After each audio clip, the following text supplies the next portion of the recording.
Have you ever walked into a city you have never visited, yet your feet knew exactly which way to turn? Have you ever looked into the eyes of a stranger and felt a shock of recognition so violent, so tender, that it felt like coming home after a 1,000-year war? There's a weight you carry that does not belong to this lifetime. You feel it in the quiet moments, watching dust motes dance in a sunbeam that feels ancient. It is an unexplained ache in your chest, a longing for a place that is not on any map. We are told that we begin at birth and end at death. But deep down, you know that isn't true. You feel the echoes of old silks and the heat of fires long extinguished. You are not imagining it. You are remembering. You have arrived here because the door is finally ready to open. We are here to walk down the spiral staircase of your own soul to accept the gift of past life revelations. Together, we will uncover the contracts you signed before birth, trace the red thread of your relationships, and reveal the karma that is simply a pattern waiting to be broken. The door is ready to open, but first, we must learn how to walk through the fog without getting lost. You have been told that memory is a straight line, a single arrow shot from the moment of your birth toward the inevitable horizon of your death. But there is a secret door in the back of your mind, a hidden hinge in the wall of reality that you have likely brushed against 1,000 times without ever turning the handle. We have a name for the act of opening this door, regression, but the word is too clinical, too sterile for the sacred violence of what actually occurs. It suggests moving backward, retreating into the shadows. But when you truly access the memories of the soul, you're not going back, you are going in. You are diving beneath the surface of the choppy, white-capped waves of your daily life. The bills, the emails, the noise of traffic, to reach the stillness of the deep ocean where the currents are timeless and the water is black and calm. The secret to this journey is not a complicated machine or an esoteric magic spell found in a dusty grimoire. It is the cultivation of a specific, heavy kind of silence. Imagine for a moment that your mind is a crowded banquet hall, filled with people talking over one another, glasses clinking, music playing. This is your waking mind. To find the door to your other selves, you must lower the lights. You must slow the rhythm until the guests leave and the hall is empty. You must induce a state where the brain waves lengthen and slow down, drifting into the twilight zone between wakefulness and sleep. This is the precise frequency where the conscious guard dog goes to sleep and the subconscious gatekeeper wakes up. How do you get there? You follow the red thread of your own breath. It begins with a surrender of the body. You must convince your physical vessel that it is safe to be abandoned for a little while. You lie down, and you let the gravity of the earth claim you completely. You feel the heaviness in your heels, the backs of your thighs, the curve of your spine. You let your jaw go slack. You invite a wave of relaxation to wash over you, starting at the crown of your head and melting down like warm oil, sealing your eyes shut, quieting the restless twitch of your fingers. And then the sensory shift happens. This is the moment the bridge appears. The room you are in, the one with the clock on the wall and the rug on the floor, begins to dissolve. The sounds of the modern world stretch out and distort, becoming distant echoes, irrelevant and small. In their place, a new landscape begins to form behind your eyelids. You might see a swirling mist or a long, spiral staircase carved in a living rock, winding down into the earth. You are approaching the threshold. In the ancient mystery schools, they spoke of a guardian at the gate of the underworld. This guardian is not a monster. It is a part of you.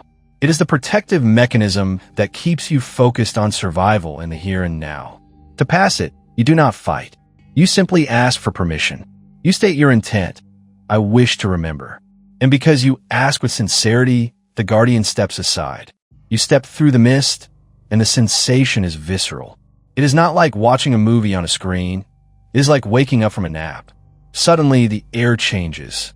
The sharp, acrid scent of burning pine torches hits the back of your throat, mixing with the metallic tang of blood and iron. You feel a temperature that is not the temperature of your bedroom. Perhaps the biting cold of a mountain pass or the humid, oppressive heat of a jungle. You look down at your feet, and your heart stops. They're not the feet you know. You see leather sandals specifically tied around the ankles, or heavy, mud-caked boots, or perhaps bare feet standing on a polished marble floor that feels cool and smooth against your skin. This is the breakthrough. This is the moment the illusion of linear time shatters into 1,000 pieces. You lift your hands that are rougher or darker or trembling with age, and with a jolt that rings through your bones that these are your hands. You realize that the you, who pays taxes and worries about the future, is just one mask worn by an actor who has played 1,000 roles. You feel the emotions of that stranger flooding into you. A grief for a lost child you don't remember raising, a pride in a battle you don't remember fighting, or a love for a face that, in your current life, belongs to someone entirely different. It is overwhelming, and it is beautiful. Reflect on this for a moment. What is the recurring dream that has haunted you since childhood? The one that feels more vivid, more textured, more urgent than your waking life. That dream is a leak.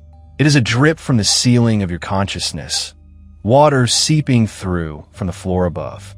Regression is simply the act of placing a bucket under that drip and letting it fill until you can see your reflection in the water. There is no danger here. You are the observer and the participant.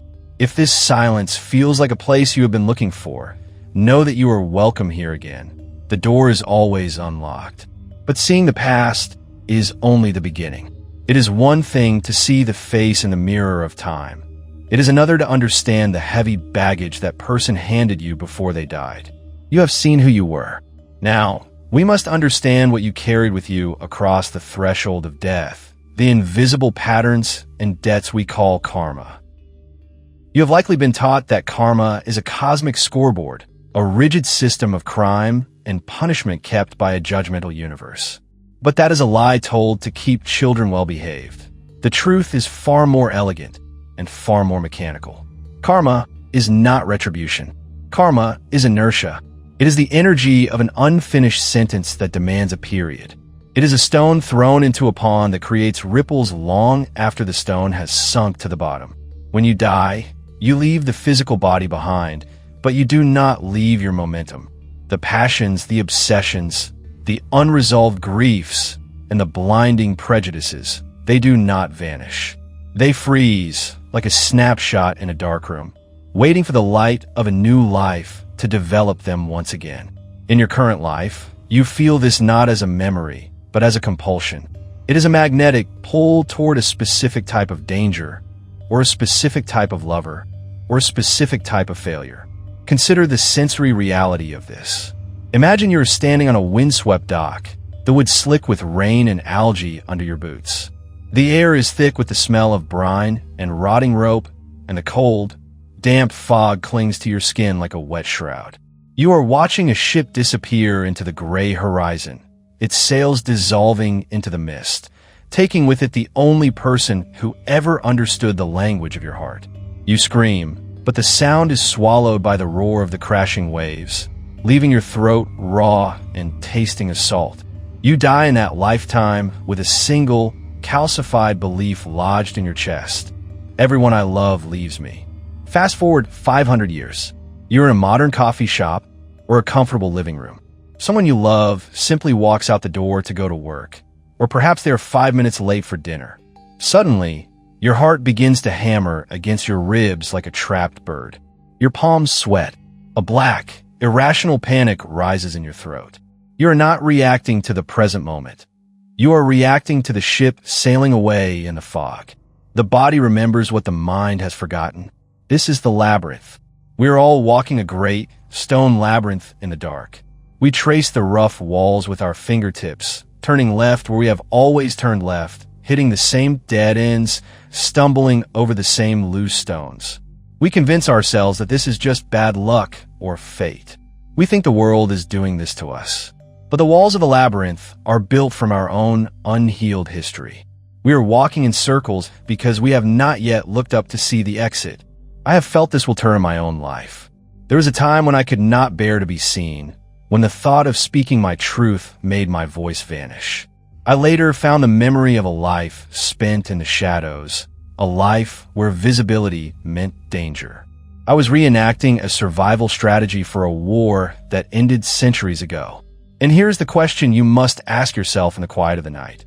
What is the tragedy that keeps playing out in your life, disguised as different people in different scenarios, but always ending with the exact same heartbreak? Is it the betrayal of a partner? The sudden loss of fortune just as you achieve success? The feeling of being an outsider looking in? This pattern is not a curse. It is a map. The moment you identify the pattern, the alchemy begins. This is the great secret. Karma requires unconsciousness to function. It needs you to be asleep at the wheel. The second you wake up, the second you say, I recognize this sorrow, it is ancient and it is not true anymore. The momentum breaks. The wheel stops turning. You realize that you're not a victim of a cruel God. You are a student who simply forgot to turn the page. The pattern repeats, not to punish you, but to show you. It is waving a red flag. It is screaming, look here, heal this. And when you finally look at it, really look at it without fear, the stone walls of the labyrinth turn to mist. You step through them. You realize that the debt was never about suffering. The debt was about awareness. You have paid it simply by seeing it. If you feel the weight of that will lifting as you listen, know that you are safe to set that burden down here. You have carried it far enough. But a pattern cannot be woven alone. It requires other hands to hold the thread. And sometimes those hands belong to the people who hurt us most.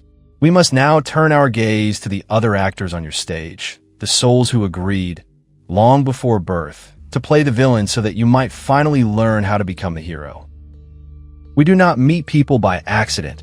We meet them by appointment. Every hand you have ever held, every heart that has ever broken yours, and every enemy who has ever tried to destroy you, they were all written into the script before the curtain ever rose on this life. We tend to navigate our days thinking that relationships are random collisions, like billiard balls knocking into one another on a chaotic table. We think we fall in love because of a smile, or we fall into conflict because of a misunderstanding. But the soul does not play games of chance. The soul is a master playwright.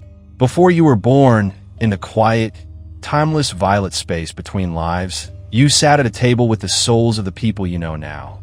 You looked at them with a love so fierce and unconditional it would burn a human body to ash. And in that holy silence, you made agreements. This is the concept of the soul contract. Imagine a vast, invisible web, a red thread that connects your ankle to the ankles of specific others across time and space. The thread stretches, tangles, and knots, but it never breaks. You do not choose your family, your lovers, or your tormentors blindly. You choose them because they hold the specific keys to the locks you cannot open yourself. You choose them because their puzzle piece has the exact jagged edge needed to fit into your missing space. Let us go back to a memory that isn't yours, yet lives in your blood. You are standing in a crowded, dusty marketplace. The sun is hot on the back of your neck, stinging the skin. You feel the scratchy friction of rough wool against your arms, and the air is thick with the smell of animals, spices, and unwashed bodies. Across the throng of people, a pair of eyes locks onto yours. The noise of the market, the shouting merchants, the bleating goats, instantly fades into a dull, underwater hum. Time freezes. You know those eyes. You hate them, or you love them, but the recognition hits you like a physical blow to the stomach. That person has found you again. The red thread has pulled tight. In this life, you might call them a narcissist, a betrayer, or a tyrant. But in the theater of the soul, they're simply an actor who has memorized their lines perfectly. This brings us to the hardest truth you will ever have to swallow. The people who hurt us the most are often the souls we love the most in the realm of spirit. I know how impossible that sounds when you are in the thick of betrayal. I know the sting of the unfairness. But consider the actor who plays the villain in a great tragedy. He must be skilled. He must be committed. He must be willing to be hated by the audience so that the hero can shine. Imagine you said to a soul friend before you were born, I need to learn what it means to be sovereign. I have been a follower for too many centuries. And that soul, out of deep love, replied, then I will oppress you. I will be the parent who criticizes everything you do, or the partner who tries to control your every move, so that you are forced to rebel and find your own power. It is a terrible gift. It is a gift wrapped in barbed wire, but it is a gift nonetheless. They lowered their vibration, donned a heavy, dark costume, and forgot their own divinity just to give you the resistance you needed to grow muscles. Reflect on this now. Who is the person who drives you mad? The one who triggers a rage or a grief you cannot control? What if you ask them, not with your voice but with your spirit, what did I ask you to teach me? The moment you ask this question, the alchemy happens. You stop being the victim of a cruel person and start becoming the partner of a dedicated teacher. You realize that the script was written by you. And the moment you learn the lesson, the moment you find that self-worth, that strength, that boundary, the contract is fulfilled. The actor can take off the mask. Often, they simply drift out of your life, their job done. Or, miraculously, the relationship transforms because the conflict is no longer required. This is the ultimate form of forgiveness. It is not saying what you did was okay. It is saying, I see the role you played, I thank you for the lesson, and I release you from it. You are free. If this perspective shifts something in your chest, if it loosens a knot you've carried for years, you are welcome to sit by this fire as long as you need. But once you understand the players and the stage, you must attend to the injuries they left behind, the physical and emotional wounds that no doctor can find because they are not bleeding in this timeline. You carry scars on a soul that has no skin.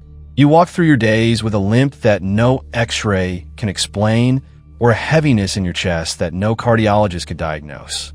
The modern world tells you that pain is a mechanical failure, a glitch in the biology of the machine. But you know, in the quiet, dark hours of the morning, that the source of the pain is not in your tissues. It is in your history. We call these phantom wounds. Just as an amputee can still feel the itch of a thumb that has been gone for years, your current body can feel the impact of an arrow, a fire, or a fall that happened centuries ago. The body you are now is new, fresh, and temporary. But the etheric blueprint underneath it, the energy body that travels with you from life to life, remembers everything. It remembers how you died. It remembers the shock of the final moment. And if that moment was sudden, violent, or filled with unresolved terror, the energy freezes. It becomes a phantom arrow, lodged in your field, waiting for you to pull it out. Consider the sensory reality of this. Perhaps you have a chronic issue with your voice. Every time you try to speak up, to defend yourself, or to sing, your voice cracks or vanishes. You feel a physical constriction, not just nervousness, but something solid. Close your eyes and feel it now. It is the sensation of a tightness in the throat that feels like a cold collar of iron, or perhaps the thick, acrid taste of smoke filling your lungs. It is the somatic memory of a life where speaking the truth meant the guillotine, or where silence was the only way to survive a witch hunt. Your conscious mind has forgotten the event, but your cells are still screaming the warning. Do not speak, it is not safe. This is the myth of the frozen river. Trauma, especially the trauma of death, freezes the flow of the soul. It captures a fragment of your essence and locks it in a time loop. Part of you is sitting in this room, watching a screen, safe and warm.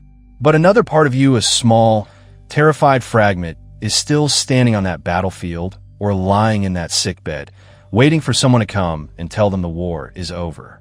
We do not heal this by numbing the pain. We heal it by visiting the ghost. The process of healing old wounds is not about fixing what is broken. It is about retrieving what was lost. When you enter the state of deep remembrance, you could travel back to that frozen moment.